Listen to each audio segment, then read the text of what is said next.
Thank you for that lovely introduction, Kim. Is the microphone on? Okay, just fact checking me already. I'm here. That's why I'm here. It's on.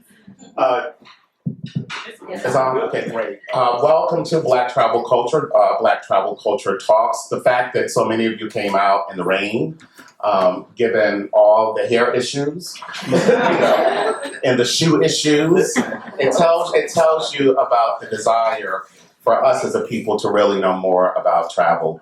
And just real quickly, when I did the book In Our Own Image, I basically solicited photographs from families all across the country from many generations. And there was one family, I would go through the photo album, and I would see the family in Egypt, and I would see them in Paris. This is probably like the 40s and 50s. They were in South America. And I asked the mother, I said, why was it so important for you to travel around the world? And she said, well, that was the height of segregation. And maybe I couldn't get a seat on the front of the bus, but I could get a seat on the front of the plane. And so I wanted to see the world, and the more I saw the world, the more it opened my mind. That not only was I not inferior, but I had a moral superiority, And also I got to know about all these other cultures, and these other cultures had a chance to know about me. And so with that, I'm pleased to introduce this esteemed panel. Like you, they're highly educated. I don't know where they have not gone except for Antarctica. Maybe someone's going to surprise me tonight, perhaps. Yes, so I'm going to get started because we have a lot to talk about. So right to my, I don't know my right from my left, what is that? Are you on my right? Okay, good, all right. So this is Shanique Costin. Shanique graduated from Boston University with a Bachelor of Arts in Economics, so she knows math. She later earned her Master's of Business Administration from the University of Michigan. While at Ross, she was a Consortium for Graduate Study and Management Fellow and a member of the Marketing Club, Consulting Club, and the Black Business Student Association. Shanique is an award-winning marketer and accomplished business leader with a 10-year track record of translating insights into comprehensive marketing plans, innovative experiential strategies, memorable brand activations, and integrated campaigns. Please welcome Shanique. Kanisha is a global citizen and businesswoman born in Texas. Upon graduating from Texas Southern University in Houston, Texas with a BA in Business Marketing, Kanisha landed in New York City where her dreams of becoming a professional makeup artist came to life. Passion to Pretty, a digital platform, was created from Kanisha's expertise in beauty and passion for travel. Kanisha's world travel served as inspiration for her role as a travel influencer, creative consultant, speaker, author, and self-love advocate. Let's please welcome.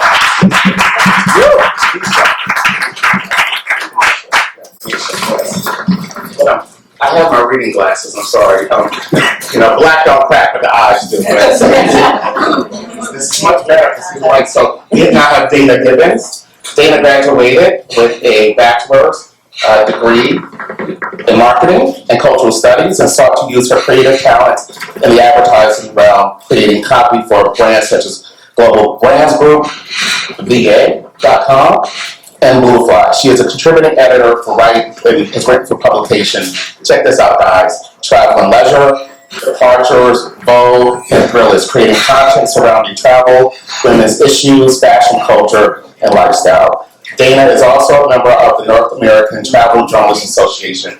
There is an association for everything, but this one I think we truly do need, correct? Welcome, Dana Gibbons, please.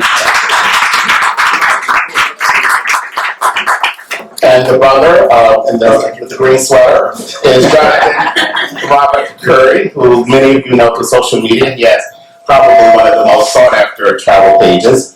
John is a native of Pittsburgh, and wait until you hear the story. As the only child of two missionaries, and I'm not talking about the missionaries with the feet washing, I'm talking about missionaries who traveled all around the world. He remembers taking his first solo flight at the tender age of 7. He did his first mission trip to the United Kingdom at the age of 14. He attended Point Park University where he double majored in broadcasting and musical theater. Oh, so that's why the showmanship. After completing his sophomore year, his father grew deathly ill. John left school and went to work full-time as a night auditor for Hampton Inn. Finding a niche in the hospitality industry, he quickly climbed through the ranks, holding positions as a revenue manager, director of ops, and assistant general manager, just to name a few. Now, with over 10 years of experience, he serves as regional director of guest services for oral hospitality at a franchisee of Marriott, Hilton, and Hyatt. John recently visited Africa, where he spent time in the countries of Botswana, Zambia, Zimbabwe, and South Africa. John has been to 25 countries and counting, stepping foot on 5 continents. His unique approach to travel has been featured on every major Black travel social media platform. Please welcome Jonathan Robert. And last but certainly not least is Dominique. Dominique. Can you say your last name? Yes. Yeah.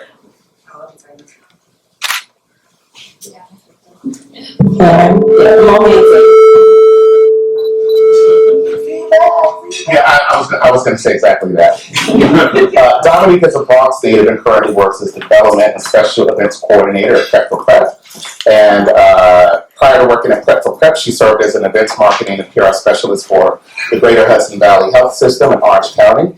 Dominique is also founder of Let Us See brand, an apparel company she created to promote positivity and uplift within the Black community. She received her bachelor's degree in business management from UConn in 2012. In her spare time, she enjoys traveling, of course, poetry, and being a foodie. Let's welcome our panel. So, to each of you, beginning with you, Shanique, tell me what is entailed in planning any trip that you're going to take. Oh, okay. So I'm a planner. I'm actually an executive in the tourism space doing experiential marketing and event planning. But by nature, I'm actually a planner. My travel bestie is over here. She's probably looking at me like, yes, she's the one who's going to put together the very detailed spreadsheet. So for me, it's about research. I mean, I don't overplan trips, but I want to be knowledgeable before I go somewhere, both from a kind of overview perspective, but also from a cultural perspective. So being informed about customs and behaviors, right? I think a lot of times people show up in a space and they just expect that because they're American, folks will kind of excuse their behavior. But it's not excusable. And a lot of times you will get called out for it, depending on the country you're in. I prefer that never to happen. I prefer to be in a space where I am respectful of that culture, that community, that country. And so for me, a lot of research goes into making sure that I'm prepared on that front. You're very good, then. Awesome. Kanisha. Kanisha. It's like Tanisha, but with a K. Okay, yes, I got it. Yes. So I am not a planner. I am very spontaneous. However, I do agree you must research the customs, the visa process. Obviously, you don't want to show up somewhere after you spend your good hard-earned coins on a ticket and you get to the gates and you can't get in. It's not heaven. It's not happening. So I do all that type of research. But about 2 years ago, I embarked on a journey that was supposed to be a year. It ended up being 2 years. And what I did was I planned my routes based on each country so that I would know, like, you know, in certain countries, a flight may not leave on Thursdays, it may leave out on Fridays. So things like that I wanted to be aware of, but what I was going to do or eat or something like that, I didn't really do a lot of planning. And I also travel solo a lot, and I've traveled to over 40 countries, so I kind of just go and let life happen. And as long as I'm safe and comfortable, then it's all good with me. For me, it's a mixture of both, so I don't like to overplan my itinerary to the point where I can't freely just enjoy a spontaneous moment, but my preparation is more of like learning survival phrases. So when a lot of us travel to these different countries and we don't speak the language, a great point you touched on is we kind of just expect, because we're Americans, that you should just speak English. And in a lot of countries, they were like, you're not in America. You need to talk our language. And I've learned that you have to do like at least survival phrases. Learn how to say I'm hungry, so someone can know how to feed you. Learn how to say like hi. Do you speak English? And those survival phrases, I found that just taking the extra time to do that, people were very open to me in return, and they were very engaging, willing to help me. And then it's also when I started journalism, before I got offers to travel with tourism boards and stuff, I researched countries where my dollar was strongest. So then that's how I planned my trips, were based on affordability. So all three of those factors were things I took into consideration. So for me, this is good, yeah. I based my trip on when Secret Flying has a sale. Yeah. So if you know about secretflying.com, shout out. Get them air flights. But so I have a list of places that I want to go, but I don't kind of prioritize where. With the exception of Africa this year, I did want to start the year off with Africa, but I just go where the sale is, and then once I book the flight, the next thing I do is I look for inspiration actually from people who've been to those places, of things to see, things to do. I look at pictures, and then I go shopping, and I pick out outfits for those particular places and things, because I think for me, fashion is a very important part of my travel. And so I like to, if I can blend the cultures, so if you follow me on Instagram, you know that I do that. I try to blend the cultures or things that will create that essence of being there authentically, but still respecting the space that I'm in. So that's the biggest part for me. And then, of course, understanding currency, because you need to know what your dollar is going to be able to do. So shout out to Africa, 1401 right now with the rand. So go to Africa with $1,000, you'll be balling. But so yeah, that's the first thing that I do is Secret Flying, pick an outfit, look at your inspiration, and then go from there. Yo. I am also not a planner. I feel like I kind of do just go with the flow. I want to see as many places as I can, so I'm signed up for travel alerts. I'm looking for bundle deals and friends that can come with me if I do see something pop up. I haven't done the solo travel yet. And then I do like to, whatever place I'm going to, I like to kind of list out the attractions that I want to see or things that I want to do, because I feel like that keeps me in line with my budget and just staying focused and making sure that I'm doing everything that I want to do and like in a time, with a good time frame. Great. So this question is for Dana, Kanisha, and John. Talk about travel, global travel, and Black culture. Or Black culture from a global perspective. I'll start with just saying what travel taught me was that when it comes to an African American, we have one of the most popular cultures probably across the world. I mean, whether I was in China and someone found a way to, and when I was in China, someone actually rapped the lyrics to Ice Me Out for some reason. They were very inspired. Like, yeah, you'd be surprised. Our culture is global, and it taught me to, in a way, appreciate the culture we had a little more, because it seemed like everybody else appreciated it a lot. And I also had to learn to open my view of the world when I traveled, because I think as especially African American travelers or just Black travelers, our conditioning has conditioning from living in America.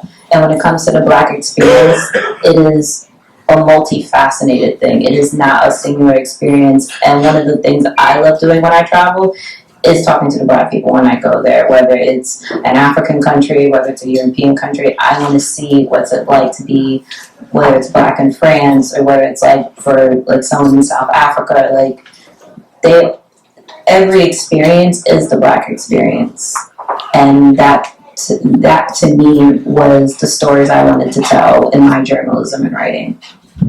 John?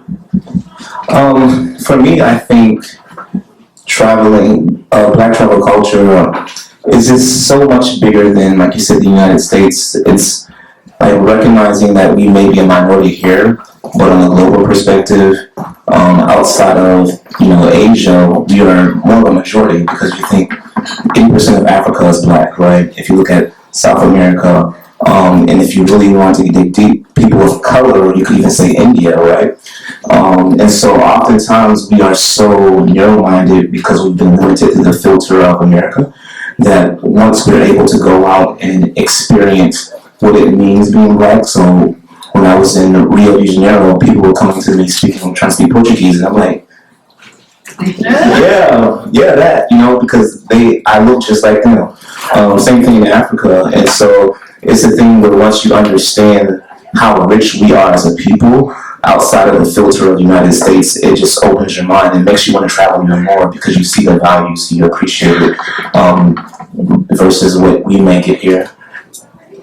Okay, I forgot the question. I ain't got a mic too. I'm nervous. Here, take that. Hello. Oh my God. Okay, what was the question again? No, I love what you said because that is a big part of why I travel is to connect with other people, and I think that I thought that like being a Black American was kind of like, like just sometimes I let people make me feel this way based on just kind of being brainwashed being in America. But once I started traveling, we popping like every way, and our baby hairs and everything we do is just amazing. So, what was the question again for real? Well, I have another question for you. Okay. Again, talk about the difference between travel and education. Oh, facts, yeah. Okay, so there's how many of you guys are travelers? Raise your hands real quick. Okay, and how many of you guys consider yourself vacationers? You guys understand that there's a little bit of a difference. So I'm a traveler who, I aspire to vacation. I just don't often get a chance. And so when you're a traveler, you're there for the culture, you're there for the experience. You may not have a tight itinerary. You might let the locals guide you a little bit more. You're there to absorb the culture and not kind of oppress the culture or to gentrify the culture, which I'll come back to that. In your vacation, you're just like your all-inclusive resort. You paid your package. You're trying to relax and chill, and that's okay too. Like I'm here for it all. Literally, I'm trying to go on a vacation. So one thing that I noticed after traveling to several parts of different parts of the world is that sometimes as Black Americans, because we have so much, we have these great paying jobs and these gorgeous looks that we have. We're so yummy. We go to places and we tend to actually gentrify it. Like, ouch, I know, right? Because you're like, how do you gentrify something? They over here gentrifying me. And it's like, yeah, you go there with your American ass, acting all American, and it shows. And so I really want to say that, I have a great Instagram following to keep me grounded. I'm on there real. And you see all these people worried about buying Gucci to go to, Iceland. Don't try to keep up with those people. That is not real. They're going to return it tomorrow. And I want you guys to really travel because it changes your life. Who I am in front of you is a whole woman. I have never been this whole and complete and loved myself and loved you guys back as I am now. And travel really changed that for me. So don't go out there playing because you're going to come back not liking grits and stuff. Things just change. I don't know. I'm different now.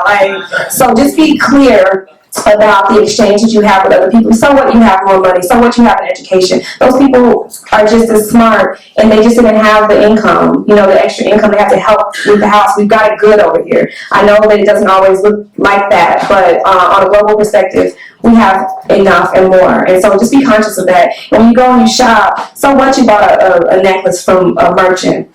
That's going to last, a day, a moment. What can you really give back? Can you help them with their socials? Can you help them with some marketing ideas? Can you help them, getting the word out about where they're located? Things like that really makes you a better traveler, So, yeah. Yeah, that was great. So to everyone, I want you to separate fact from fiction in terms of some quote-unquote hotspots, and we know that many countries have been called S-hole countries, and there's allegedly a crisis at the border, and there are also some red states like that you travel to. I love Montana. So if you all can, I have no interest in Montana. I just like, but can you all discuss that? The fact versus fiction in terms of countries like Cuba. You guys know that president you guys elected when I was gone was crazy. So I mean, listen, we're not going to spend too much time on this because you guys have to understand that what we are perceived to be on television is not true. So they're just, when I say they, the conspiracy, whatever you want, white people, whatever, it's just a lie. And they control a lot of the media. So when you think about the places that what places were they talking about? Actually? Cuba. Oh my God, Cuba was so popular. This is something that John, could you expound out? Because John wanted us to talk about this. Back. All I need is one mic, so that's nice. But I think a lot of what I was talking about is Cuba. I think even Cartagena, parts of Colombia, even when you talk about Rio de Janeiro, and I was just talking to someone else about this, is like people like, you okay? I'm like, yeah, I was walking down the street in the middle of the night. I was good in Rio. And that was my experience, right? And so, because I look like them, now maybe if you didn't look like the people, you did stand out. And so you might be a little more endangered than I am. But that's also understanding the appeal of being black on the global perspective as well, is that we can actually go places and simulate more than our counterparts here. And so because they don't identify with it, a stigma with America that we don't identify it, then it's wrong. If we can't box it into what we want to define it, then it's not safe. But oftentimes those places are, I went to Cuba twice and I enjoyed it both times. And matter of fact, the most in danger I ever felt was being a black man in America. And so that's why people are like, oh, you travel by yourself? And there's a different conversation. Like, are you not afraid? No, because I can walk down the street and be coming from this event, and because I look like something, I could be on my way to the grave versus on my way to the airport. So I think when you hear these things and you have these fears of going to these places, find out who's saying that, where the conversation is coming from, because all those sources are not credible, as we find fake news is real. Right, so the panelists, how many of you have been to Africa? Oh, John, you can't. I'm not trying to shame you. Okay, so Not yet. 2016? 2015. I've probably within like 30 years or so, what that actually has done to the country. We were there when Congress was just coming into session, and there were lots of conversations there around land that had been taken from our people and what the government was going to do about it. And so we saw lots of protests, but at the same time, you're kind of like, I'm not sure what's going on, but we also weren't shying away from it to have a vacationing experience. We wanted to be part of the culture. We wanted to understand and be engrossed in it. And a lot of that means, going to places and having conversations with people who look like us, who a lot of times actually didn't own the places we were in. So we were really conflicted about stuff like that, right? Because we're responsible travelers and we want to make sure that we are really contributing to the economic development of countries. But at the same time, in a lot of places where we are the majority, we don't own it. We don't own a lot of the stuff, so you have to make decisions. Does that mean I don't patronize this place because it's not black owned, but our people are most of the people who are servicing in those places? And so I found myself super conflicted on my trip in South Africa as we were going around from Johannesburg to the Cape. I mean, it was a very eye-opening experience that I brought back home, that I even still think about and have referenced in conversation today. Right, Kanisha, you began to talk about the motherland. Okay, yeah. Alright. I said you have begun to talk about the motherland. Oh, earlier. yes. Oh, my Expand goodness. on that. Okay, real quick, how many of you, by show of hands, have been to Africa? Any part? Okay, all right. This is a vibe. Okay, so I visited Africa first, probably back in 2014 too. So I started late, but it was only like my third country. So I, kind of got it in early, and I was lucky because I had a friend who invited me. But I started my journey in Africa this time around in Egypt, and so that was great, right? And it was they have a huge tourist connection. So that's pretty easy to travel around. From there, I made my way to Nairobi, Kenya, and then I was invited to Tanzania, where I visited Dar es Salaam, which is their capital, and then I got a chance to go to Zanzibar. From there, I went to South Africa. So I love everything about South Africa. I almost didn't leave South Africa. It's amazing because they speak English, and they also speak several different languages. They're very, very smart people. And I explored all of what South Africa had to, show. But I went to Johannesburg, Durban, and Cape Town. And then from there, I went on to Dakar, Senegal again, which was my second visit. Is Malik Khan here by any chance? Yeah. Ooh, okay, so my travels led me to meet Malik, and he is, I'm going to say you're the governor of I know I get in trouble for that. You're the governor of the Car Senegal, and we're actually trying to put together, something for you guys to come along and experience Senegal in the way that I have experienced Senegal. Malik, thank you for coming. And I ended my journey in Morocco, and so I spent about 4 months in Africa total. I wish I spent a year. I wish that I never bought a pair of shoes. I wish I never bought makeup. I wish I never bought hair cream, because this is how much money I want to save to be there and stay there and build a business there and find a man to marry and have his kids there. It was everything. It was everything. And, it's so many things. There's not enough time to tell you, because sometimes, you do feel like an outsider, but you understand. You don't always get to be, the one or whatever. But it's just so beautiful. I don't have the words. It's not enough time. Sorry. It's amazing. My heart beats. I love it. I would go back. I wish we all went back and lived there. It's the beginning of humanity, and it shall be the end. And I just love it. And Mama Africa, everything is beautiful. Yes. Well, welcome, Governor. And Dana. So for me, it was, the first part was, I would say, I learned that my conditioning had conditioning as an American when it came to how just you viewed Africa. Even just saying Africa, it's a continent, like you mean African countries, and trying to even realize I have a habit, because you're growing up here, unfortunately, it becomes a force of habit. But last year was my first time going to Africa. I went to South Africa for Nelson Mandela's centenary, and I went to Kenya, and with Kenya Airways, they introduced their nonstop flights from JFK to Nairobi, so get on that. They have great deals. But for me, when I say my conditioning had conditioning, a lot of my work is in luxury travel, so I have the privilege of staying at very, very nice, hotels and things. And in Kenya, I chose to do travel to Mombasa and go to Diani Beach, which is one of the top 5 beaches in the world. And I was stunned by just the beauty and all these high-end resorts. And this is, and then all I could think was, why don't they show this? But they're quick to show, the baby with the swollen belly and all these things. And there was all these European travelers, because unfortunately I was one of the few Black patrons there just enjoying themselves, and that was just another kind of jarring thing, like, why am I one of the few people of color here that's enjoying themselves? Instead, most of the people that look like me are only serving. So that was something I came very hyper aware of.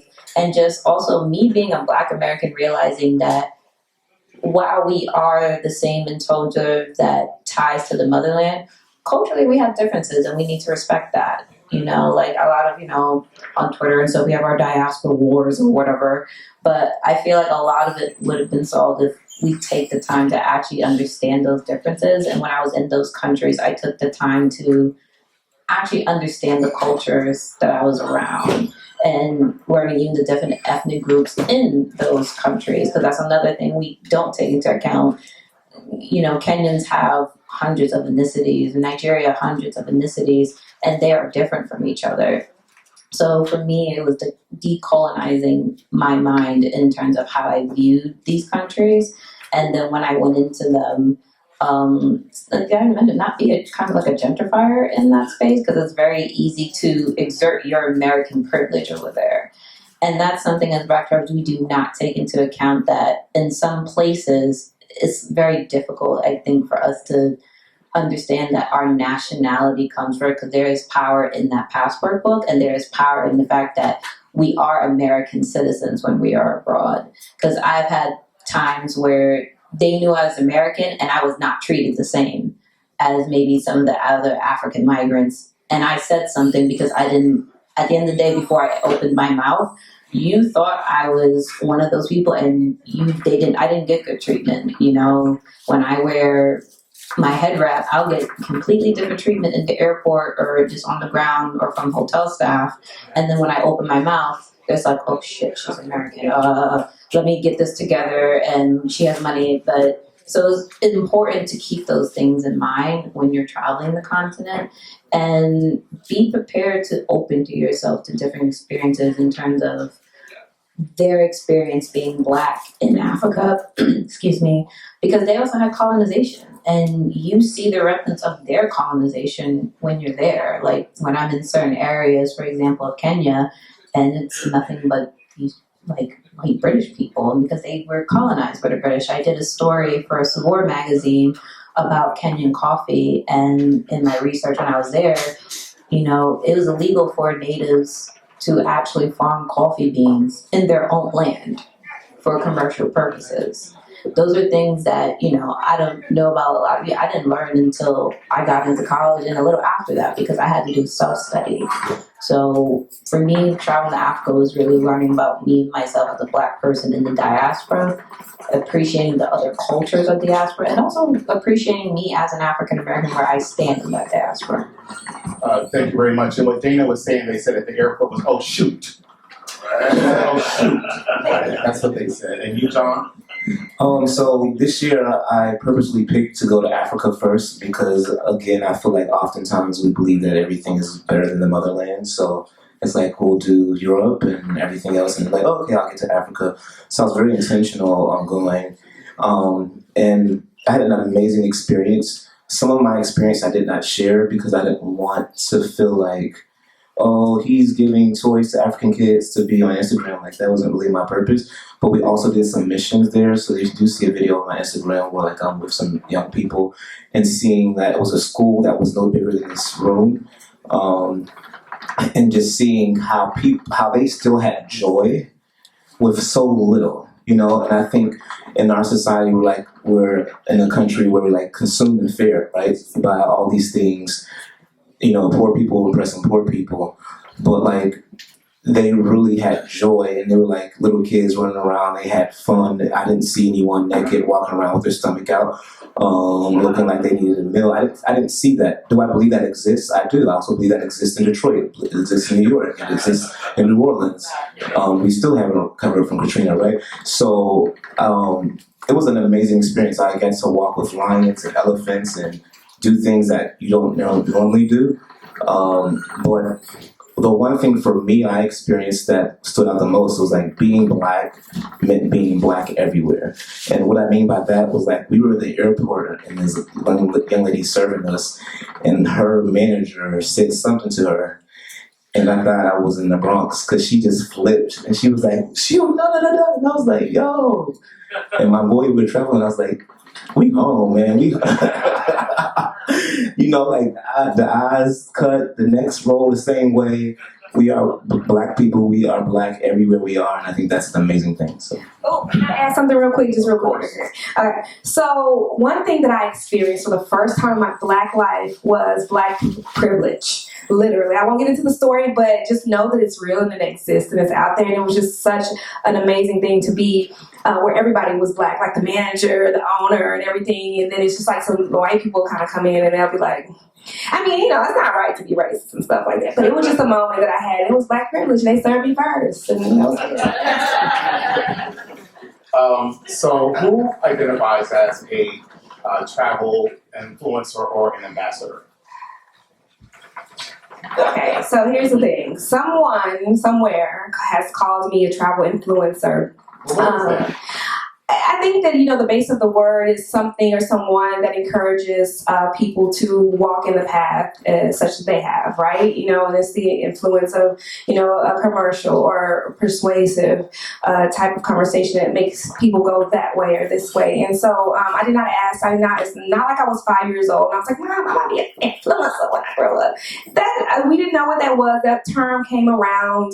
I'm not 100% comfortable with it because there has just been so many things going on Instagram, and Instagram is great. It's a great source. It's a great tool. I've connected with many people, but it's also not real. It's someone just like it's a highlight reel. You know, I put all y'all don't see my ugly cry or my twist look like Silly from Color Purple. I mean, it's not real. It's the best of the best that you have to offer. And so the word influencer is being just thrown around and thrown about. And just for me, I do believe that I can influence people. I've influenced family members to get on the flights for the first time. I had a young lady who is from the Bronx, and she sent me a message today. I posted in my stories today about how ever since I met you, I've been traveling. She has been traveling, and she's been going by herself. And so I feel like I influenced her. So it's a fine line, and I don't really need the title. And if it makes people feel comfortable saying that and it's going to give me a coin, sure, I'm an influencer.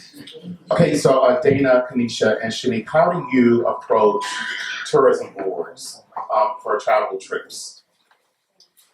Or Dana, or do they approach you now? And for my career trajectory, which is, I would say, not the norm, I was very fortunate to get a writing opportunity at a very prestigious travel publication, Travel and Leisure, and I did a series of stories. So from there, I got invited, actually, and it's very funny because I was new to travel writing because I started doing fashion. I was originally a fashion writer, but I just got very tired of it. And long story short, I wanted something new, and travel just seemed like a really great field.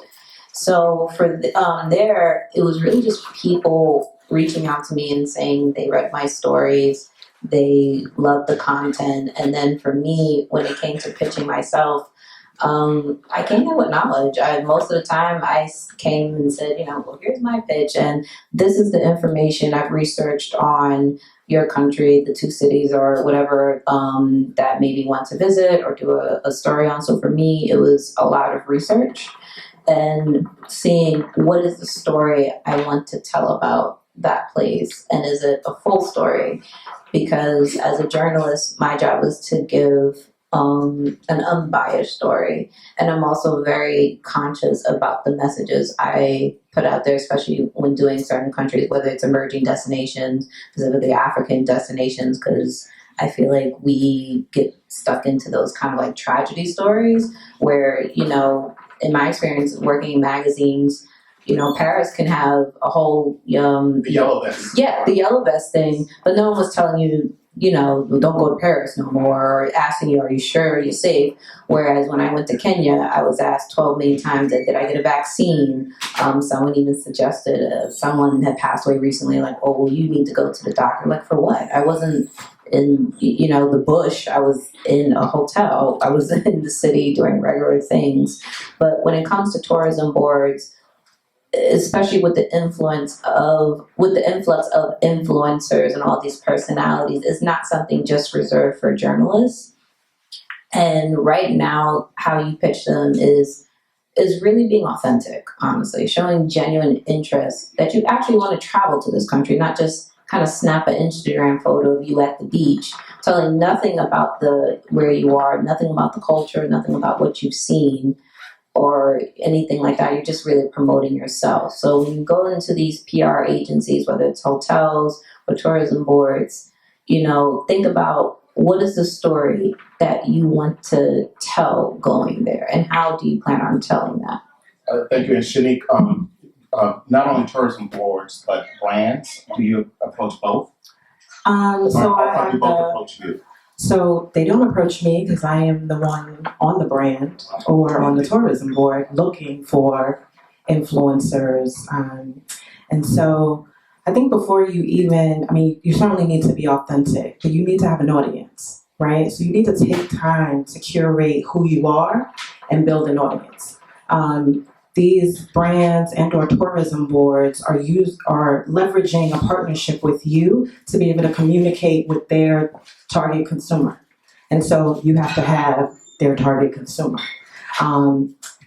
Travel sits in a kind of wonderful space right now where lots of brands and tourism boards are using it as a tool to speak to Black folks as a segment, where they didn't speak to us at all before. They are recognizing and slowly understanding that we are a multifaceted people who actually travel quite a bit. I'm not sure why all of a sudden they are looking at us in such a way, but it is what it is. And I would say kind of ride the wave. But in doing so, one, make sure that you are authentic in your voice, that you're building an audience organically. They will know, they will be able to test your influence with your actual audience. So, there are lots of people who pay to get actual likes and clicks and followers, they'll be able to see right through that very quickly based on a quick test, based on how quickly, who these brands are, who they want to communicate with. This is all somewhat public knowledge, right? Who they have been communicating with, the spaces that they're in. Don't come to them having a full story. This is actually a real story. So I went to the New York Times Travel Show on behalf of my brand, and a young couple came up to me, Black woman, Black male. They were together. I don't even know if they were married. I don't think it matters. I happened to be standing there with my partner at the time, and they were asking, if I knew who runs the I Love New York booth. And I was like, should I say it's me? Depends on what she wants. And they're like, we certainly would love to talk to, whoever heads up digital and social media there. And I'm like, okay, well, good, that's not me. But it's a colleague. And I still am not sure I'm going to put these random people in touch with my colleague just yet. And I think they tried to rely very heavily on the fact that they look like me, right? I have an obligation to my brand. I also have an obligation to my people, but I know that if they are both not strong and a good fit, it comes back on me, right? So as they're talking and they're like, we travel quite a bit, I said, hey, do you actually travel in New York State? No. Have you been to upstate New York? Do you know what destinations are up there? No. I'm not the person you're looking for. This brand is not the brand you're looking for. And the fact that you were so misaligned and didn't even know it, right, was a very missed opportunity. Because they could have, if they had been planning, right, they knew they were probably coming to the New York Times Travel Show and could have just done some homework, right? I haven't been, but we have X, Y, and Z trips planned, and we've heard about these amazing destinations, and we've heard about the fill in the blank. That would have continued a conversation, right? Because even if you haven't done it just yet, but the fact that you've done a little homework on what my brand stands for, who we are, that certainly would have kind of opened a door to more conversation. But they didn't take the time.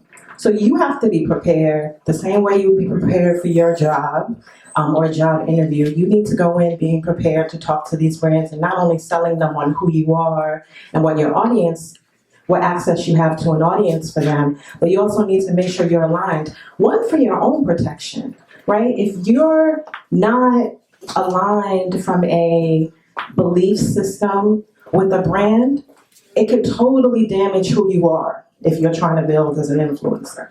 If they believe in something different, if you find out that this brand really doesn't stand for anything around Black people, they just happen to want to use you to communicate to them, wouldn't you feel a certain kind of way, right? But you should know that going in. It shouldn't be a surprise to you ever, because these people are who they are, and these brands are who they are, and these tourism boards are who they are. And unless they are actively trying to change that, it shouldn't be a surprise. So, thank you, Shanique. And anyone who's coming to Shanique, make sure you have yourself together. Clearly. I'm not here for the game. Keisha? Yes, please. Okay, so I have something to add. So we all, love free travel and the appeal of free travel, but there's no such thing as a free lunch, right? So when you go to these tourism boards and you don't have relationships with people, they have no idea who you are, right? But if your branding is strong, they can kind of clearly see, as you say, your checkpoints. There's also something about the presentation, your sponsorship deck. It needs to be pimp tight. Yes, I said pimp tight. It needs to be pimp tight. It needs to have, the pictures need to be aligned. The words need to make sense. There needs to be no misspellings. It does not need to be sloppy. And that's what we're hearing a lot of feedback about. When I submit my deck, they're like, wow, it was so amazing. It's like, yeah, girl, I know how to read and stuff. But they're getting a lot of sloppy sponsorship decks. So just be thorough. It's not just about a free trip. I don't need a free trip. I will say that last year, Black Americans spent $64 billion in travel. That is a lot. I won't even go there about all my little theories, but $64 billion is a lot.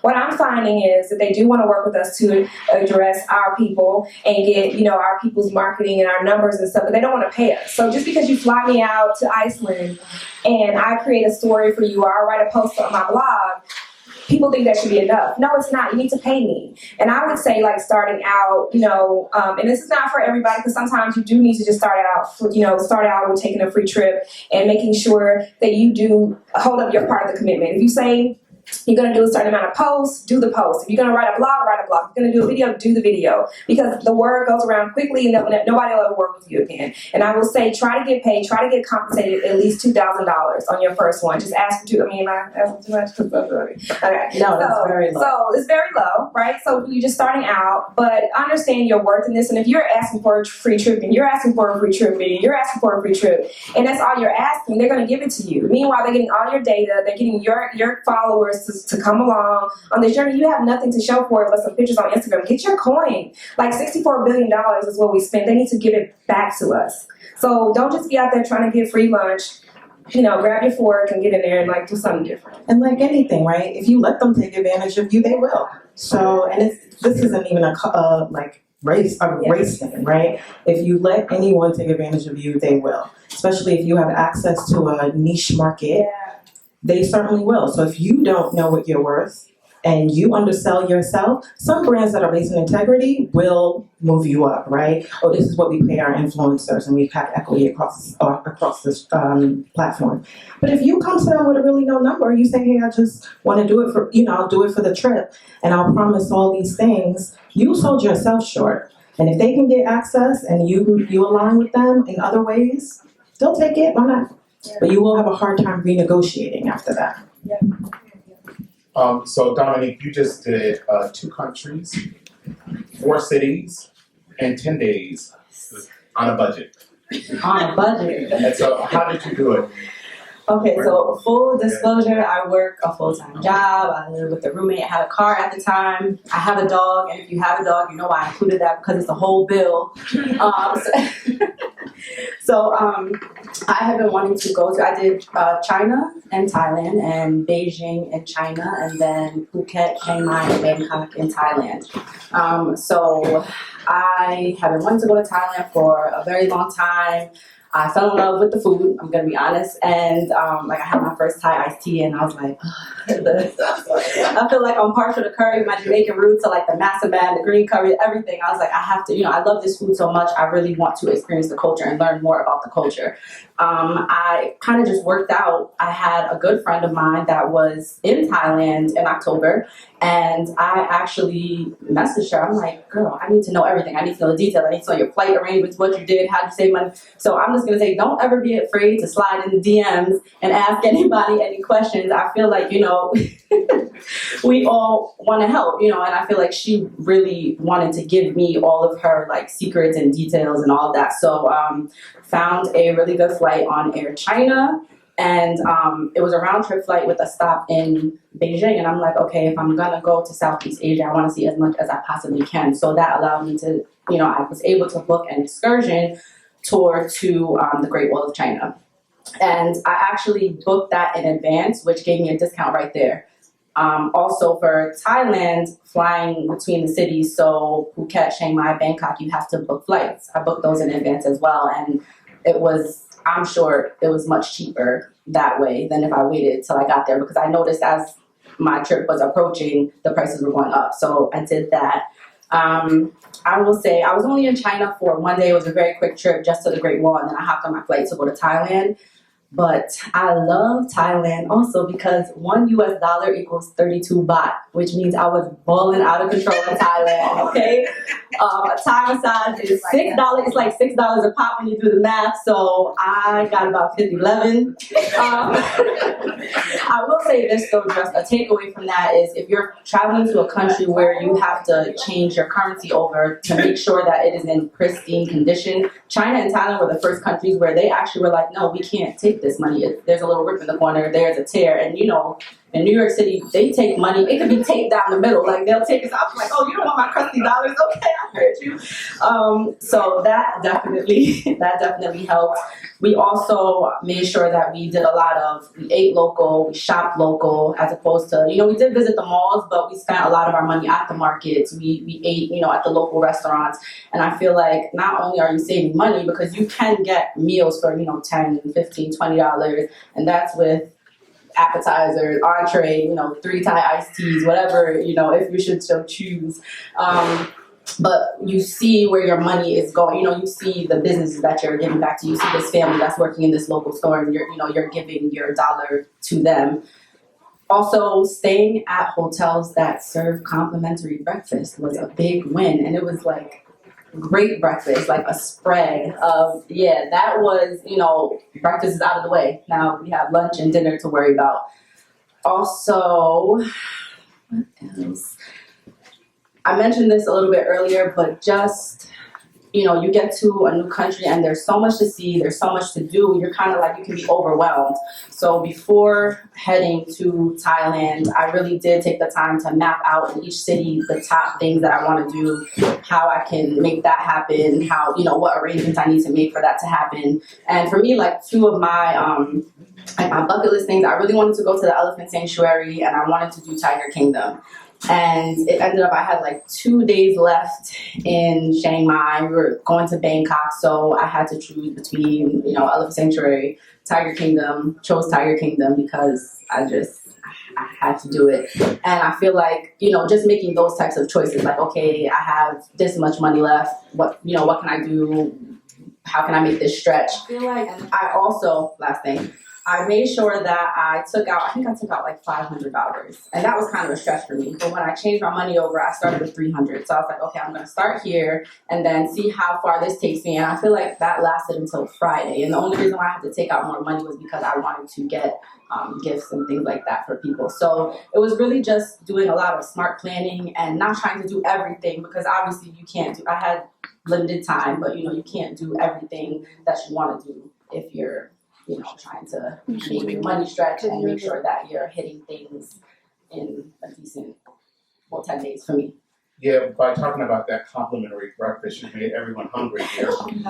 Nisha and Nina, can you talk about solo travel as a female traveling solo? And John, can you address that from the male perspective, starting with? So, for me, solo travel was different because I initially started traveling with my wonderful boyfriend over there. And so that was kind of like my starting point, because at first I was very uncomfortable with solo travel. But for my work now, I actually pretty much always do solo travel, and I have to, even when I do travel in groups, I have to go out on my own and sometimes just literally walk the whole city with my camera and my notebook, just taking notes and things I see and all that. And for me, I guess growing up in New York, it wasn't that challenging because I just use a lot of my street smarts. So if I ain't doing it in New York, I ain't doing it in Rome, I ain't doing it in China, I ain't doing it nowhere. So that's just my philosophy. But as a woman, I do take extreme caution. Like, for example, after a certain time of night, if I don't have someone with me, I'm not going out. I'm very aware in certain countries, unfortunately, Black women are automatically seen as prostitutes, especially in finer establishments. I've had friends in Italy and places like that, be stopped by cops because they were just alone and in a nice dress. And unfortunately, that happens a lot. Being aware, unfortunately, if I sit at, and this was in New York recently, sit at a bar by myself, sometimes in certain countries, you have to be very aware because things like that happen. But just safety and be street smart. If, like I said again, if you are not doing it at home, do not act a fool abroad and do it there, because they're just going to lock you up and then they're going to make fun of you for locking you up because you're the American in jail doing something stupid. Kanisha, were these your experiences as well? No, I think mine are different, and so I love solo travel. It's life. I like myself. I love myself a lot. So I'm like my own best friend, me, myself, and I. So, right? So for me, it was just because people couldn't go, or they were putting their money towards other things, or everybody's got their something that they would like to buy. And for me, I spent all my money on travel. So if I had to wait on any particular friend, I would never go. And I'm single, so hello. So anyway, if I had to wait on that, I would never end up going. And so for me, I'm very savvy too, like, street smart. I do believe in that. I do also think that I like to drink, not to get drunk, but just to taste it a little bit. So I'm not out here, wilding out and doing, crazy things. Also, there's a thing called women's intuition. You should get in touch with yours and understand if something doesn't feel right, it's not right. I do think that there's a lot of stigma around women traveling by themselves, but I can guarantee you 9 times out of 10, it's usually a white woman who's kind of victimized and harassed for certain reasons. The stereotype, the angry black female stereotype somehow works in my favor when I'm traveling because nobody won't mess with me. They're like, she little, but I'm like, yo, I'm out here. And so I don't put myself in the lion's den, so to speak. So if something, I don't have to go to clubs every night.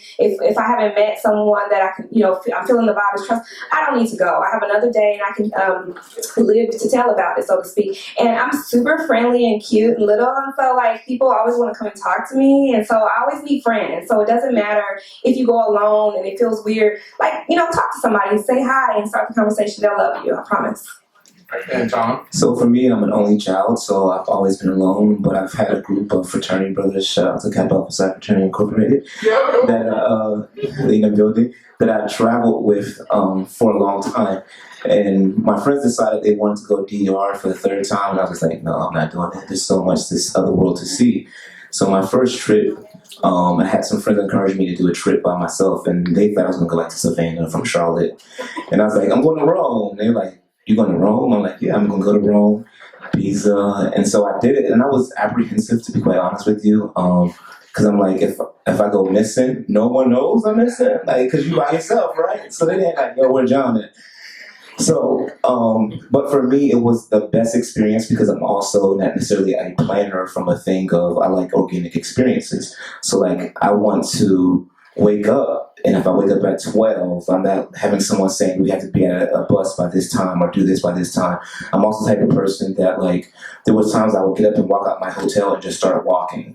And like, if you're with people, where are you going? What are we doing? Da-da-da-da. And I was just like, there was a freedom for me just to be walking around. I was like, oh, I think I've seen that on a postcard. Let me take a picture. What is that? All right.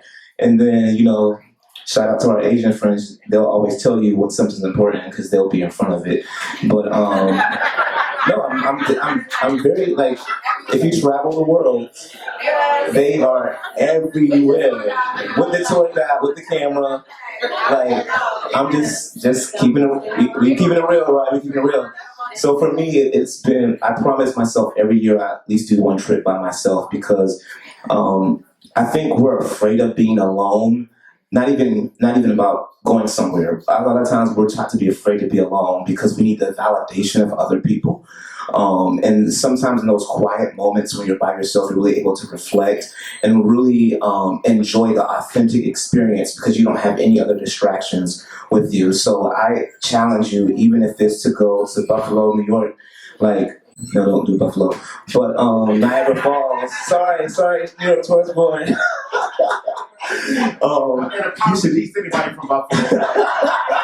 Shout out to the Buffalo Wings. But you should do that because there's just, you'll really enjoy, and I've encouraged my friends, so now my friends are starting to do it because they really realize there's something about being by yourself and having to use your survival skills.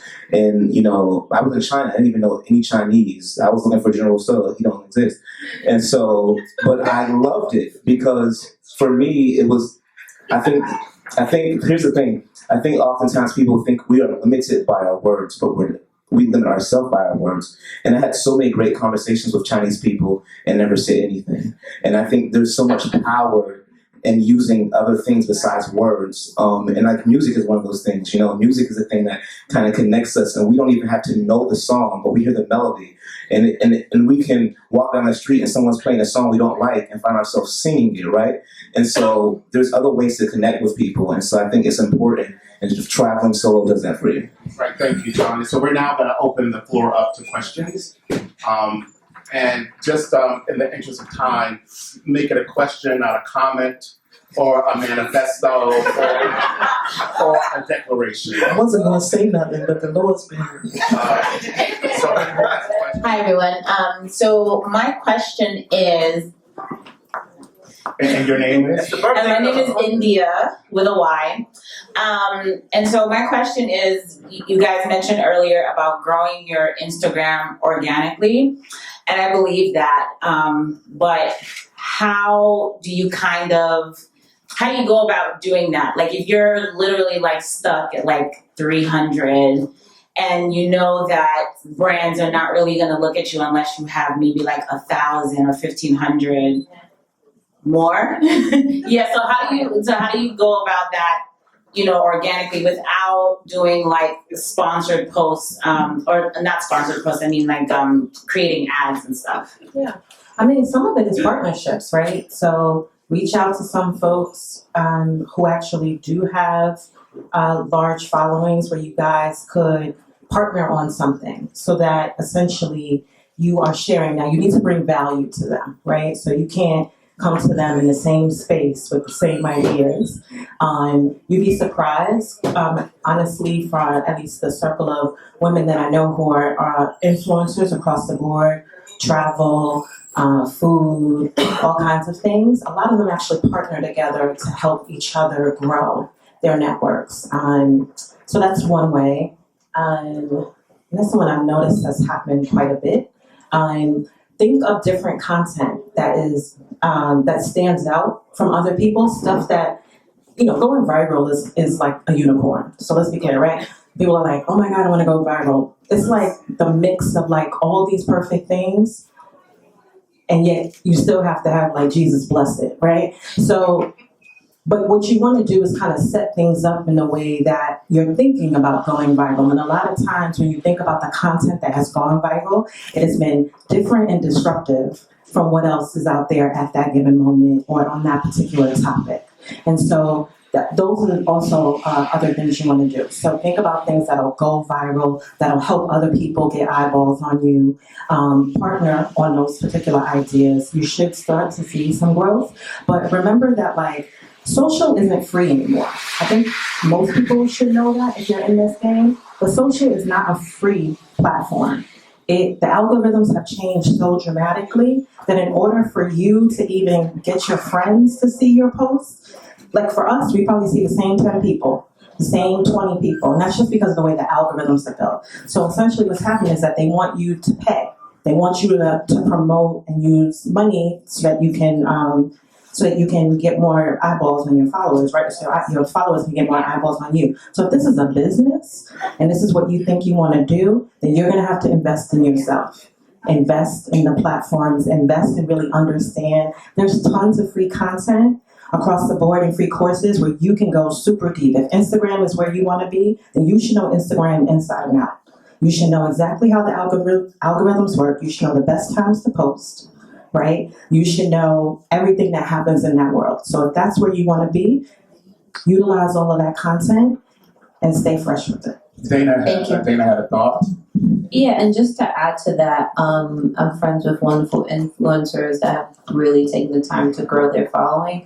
Engagement is also very, very huge. So even if you, let's say, have cultivated even a small following and you see they like and comment every single photo, comment them back. You know what I mean? Engage with them, because that's what a lot of times brings them back to your page. It can even attract people to your page depending on the algorithm. So, focus on following, but engagement is a very, very huge part of that as well.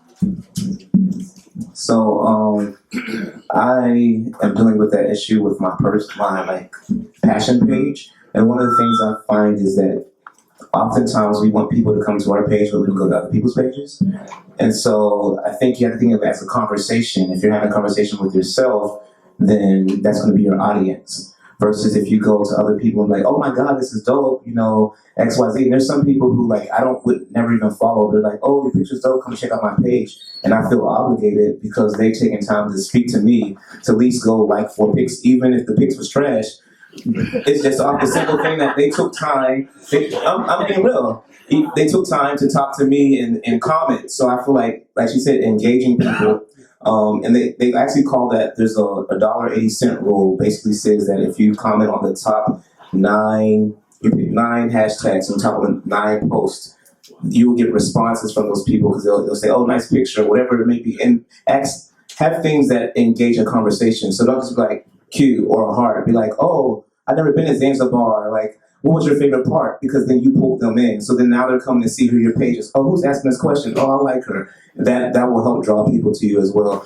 Content. We've all seen Iceland. We've all seen the Blue Lagoon. Like, so how many times are we going to see it? So how do you create things that people like, wow, like I've never seen that before, or that was such a different take on that same place? Because the Louvre we've seen 100 times, right? So I think that's important too. Oh, last but not least, take your audience off Instagram. Like, have a meetup. You know, meetups are generally free. I love what Kim has done here, bringing us all together. So I think, like, you know, all these tips are great and they're all valid, but all people want to know you, they want to meet you, and so like just hosting something free where they can kind of come and have some one-on-one time with you, I think really helps kind of build brand awareness for you, and people kind of really buy into you.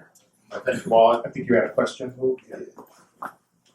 Can you stand up? Oh, What's your name Places, how do you approach food? Do you research places that you want to go eat, or do you go there and just feel out or ask locals, because food is a big part of the culture. So do you ask the locals where to go to eat, or do you do this research type thing too before you go travel to different places? Well, I'm a food writer, so that's pretty much like a big part of the trip. So what I do is I always research, like whatever country I'm going to, what is like a famous food of that region. You know, what are they well known for? What is their specialty? Like when you ask the locals, if I come here, what is something I have to try? That's one way to start.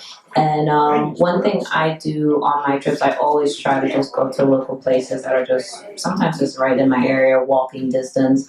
I ask sometimes the hotel staff just to say, like, where do you guys go on break? Or, where do you guys suggest that I go to that's just really local and that I can try, like, the authentic cuisine. So for me, definitely don't be afraid to look up what is famous in that region and be adventurous. You know what I mean? Like when I was in China, I had so much fun trying everything. I had everything from pigeon to eel and cooked all different type of ways. I know it sounds crazy, but they cook it pretty well. I'm not gonna lie. That pigeon was nice and meaty. It was wrapped in bacon and it was delicious. But it's sometimes, especially as Americans, we can be very, very bougie. Yes, when it comes to trying food that we consider is not normal. Keep in mind when people come here, they don't think, sometimes eating McDonald's every day is normal. So, exactly. So you have to open your mind to trying stuff. And for me, that was honestly, that was the fun part, honestly, trying all those new things. So we're going to stop at the pigeon. But you will have an opportunity to talk to all of these wonderful people. Let's please give them another round of applause.